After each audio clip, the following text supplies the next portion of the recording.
গরুর গোশত রে, গরুর গোশত রে, যত রকম গোশত খাই। এই শুভেন্দু আমার সামনে কুরবানির দিনে 1 বাটি না 2 বাটি না 3 বাটি গরুর গোশত খেয়েছে। 3 বাটি। পশ্চিম মেদিনীপুরে শাহাবুদ্দিনের বাড়িতে, নাম বলে দিচ্ছি। বিজেপির অন্যতম নেতা শুভেন্দু অধিকারী এবার নিজেই খেলেন 3 বাটি গরুর মাংস।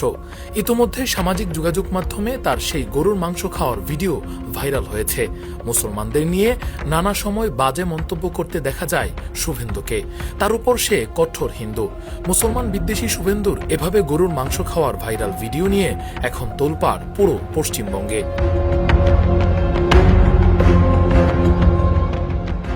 ভিডিওটির সত্যতা যাচাই করতে গেলে ভারতীয় গণমাধ্যমকে এক ব্যক্তি বলেন, 1 বাটি নয়, 2 বাটি নয়, 3 বাটি কুরবানির গরুর মাংস তাদের সামনেই টপাটপ গিলে ফেলে সে।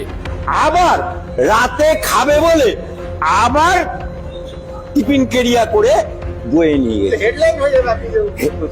আমি নাম বলে দিচ্ছি, শুভেন্দু হিম্মত থেকে আমার সামনে বাজাবে শাহাবুদ্দিনের বাড়িতে।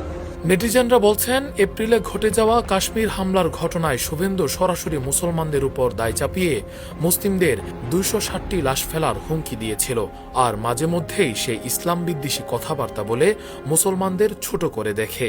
এবার সেই কিনা নিজের স্বার্থে একে একে 3 বাটি গরুর মাংস সাবার করল।